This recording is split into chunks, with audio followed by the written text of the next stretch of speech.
Rebecca. I'm the Psych Coach, and today I'm going to be talking to you about how you can take control of your emotions and stop other people being in control.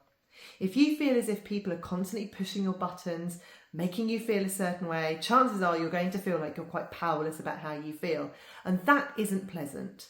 But there are things you can do to take more control and stop being at the mercy of what other people are doing to your emotions. Listen up for 5 tips on how you can do this.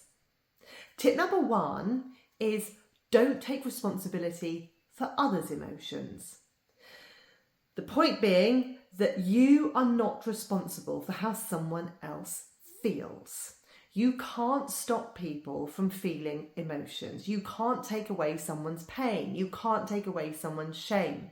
You can't make someone who's sad feel really happy. So recognize that you have very little influence over how other people feel. And in doing that, you can free yourself of the responsibility of constantly feeling as if you're responsible for other people's emotions. We are all responsible for our own. Tip number 2 is to know that your worth isn't dependent on other people. That means that if someone isn't particularly happy with you, or it might mean that if you're feeling guilty about something, it doesn't mean that you're a bad person and that you're unlikable.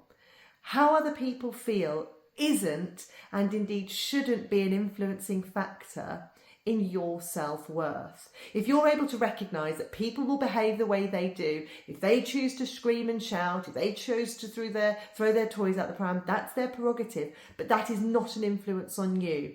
And actually being able to see people in the context of their personalities and who they are is a very helpful thing to do, to try and disassociate from how they're behaving. Recognising that how people behave isn't an influencing factor on your self-worth is liberating, because that means people around you may behave badly, they may behave in a way that you don't like, but that is nothing to do with your self-worth and how you view yourself. Tip number 3 is to speak your truth. Speaking your truth means selectively speaking your truth. I don't mean, having sort of verbal diarrhea and saying everything that comes into your mouth as soon as you think it. But speaking your truth means saying no sometimes. Speaking your truth means saying, I don't like something sometimes. Giving yourself a voice will stop it feeling like you don't have one and that other people can control you. It might feel that because you haven't got a voice, other people are controlling you, other people are pressing mute on your voice, but they're not. You have a choice about how you speak up. And allowing yourself to speak up in situations will give you the confidence and will also chip away at this idea that other people are controlling how you feel. You choose how you feel, you choose how you behave, and act according to that. Tip number 4 is to recognise you have a choice about how you feel. For every situation that we experience, we can view the situation totally differently, slightly differently. It's up to us. The more difficult a situation is, of course, the harder it is to view it differently. However, what we know is that even if 1,000 people all experienced adversity in the same adverse situation, you wouldn't get 1,000 identical responses. That's because we process things differently and ultimately we feel differently. A principle of cognitive behavioural therapy is the way you think affects how you feel. So if you can change slightly the way you think about a situation, you will change how you feel about it.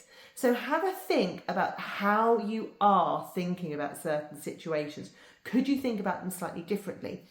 Because it gives you a choice about how you respond and stop someone else dictating how you should be feeling. Recognise that you've got a choice to respond in certain situations, because that is really powerful. And tip number 5 to stop people controlling your emotions is to not tolerate poor behaviour. Tolerating poor behaviour, letting people speak to you badly, letting people shout, letting people be rude, makes you feel bad, and it makes you feel that you're at the mercy of how they're behaving. By not tolerating poor behaviour and saying no, you are taking control of the situation and you're taking control of your emotions. You are putting a boundary in. And putting boundaries in is protecting. And that means you've got a degree of control about how you're feeling. It's stopping someone from making you feel in a really negative way. So don't accept poor behaviour. Say no. Walk away from situations. Tell someone that you don't want to be around them if they treat you like that. And doing that means you're taking control of the situation. It's tricky taking control of your emotions, but it's also incredibly liberating to know that you are not always at the mercy of other people's behaviour. If you can put those 5 tips into practice, see what happens. It's not going to be overnight, but the progress will happen slowly. If you've enjoyed today's tips, hit the like button, subscribe to my channel, and I'll give you plenty more tips on how you can use psychology on a day-to-day basis.